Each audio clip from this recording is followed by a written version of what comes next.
Hi, my name is Carina Ockedahl, editor of Astronomy by Night. I'm here today with Andrew Saydjari, a Ph.D. graduate student at the Center for Astrophysics at Harvard and Smithsonian. Andrew's here today to talk about a massive Milky Way survey that was done earlier this year. The impact of that survey is quite impressive. So Andrew, maybe you can jump in and tell us right away what that survey is, who was involved, when it was done, and what exactly it is. So please go ahead. Yeah, thanks for having me. Well, the survey is called the Dark Energy Camera Plane Survey, and this is its second data release that just finished up and was published this year. And it's many, many years of observations from the south, from a telescope in Chile, using the dark energy camera on the Victor Blanco telescope. And the basic point of the survey was that there really weren't very careful catalogs at very deep or measuring very faint stars from that region, and specifically in the galactic plane. So the galactic plane is where a lot of the stars and gas and dust resides in the galaxy, and that makes it very difficult to image, which is why people generally point away from it. But we pointed right at it and tried to get all of those stars, and that's part of what makes the survey so interesting, is how we ended up getting those stars and just the sheer volume of stars that we managed to image. So Andrew, I understand that there were previous Milky Way surveys, or at least one more. So maybe you could tell us a bit about that, what the other one was about, and how the two compare.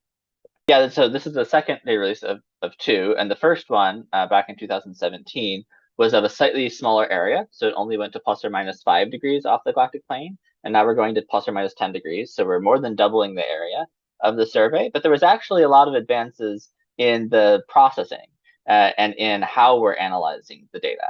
So one of the hardest things to do is to separate stars from gas and dust that might also be emitting light in the image, and to correctly measure how bright a star is when it appears on top of those sorts of structures. And so a lot of the effort that was put in for the second data release was the software improvement in order to handle those cases correctly and report our uncertainties on those measurements correctly, which is almost as important.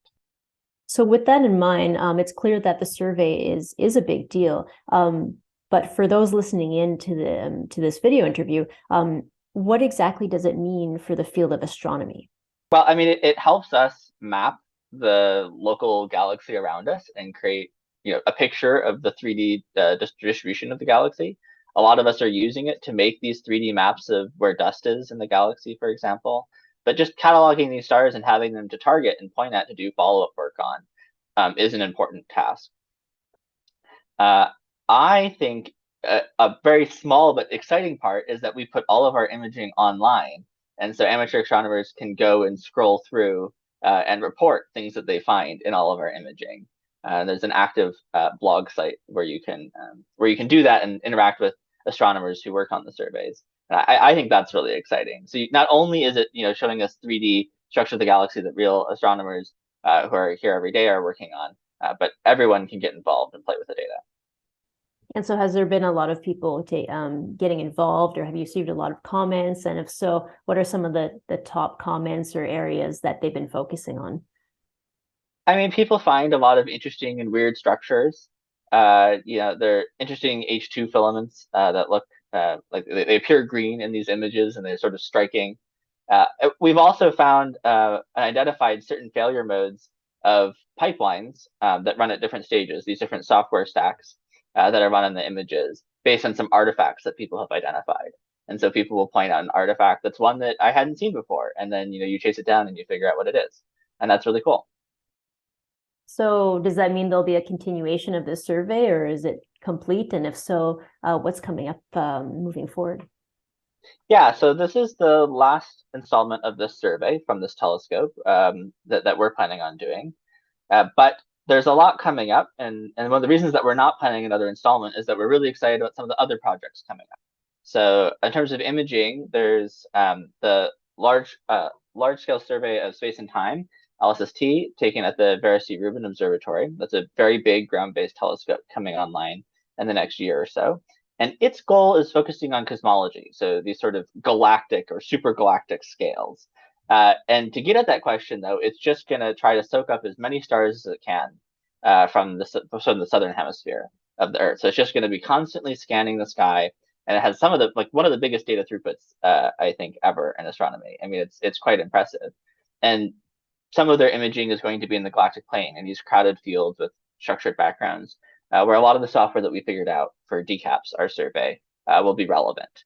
So I'm excited to help and apply on projects like that. And then another project a little bit longer term that's coming up that I'm excited about is the Roman Space Telescope, which looks in the near infrared, similar to our survey. Our survey is both optical and near infrared.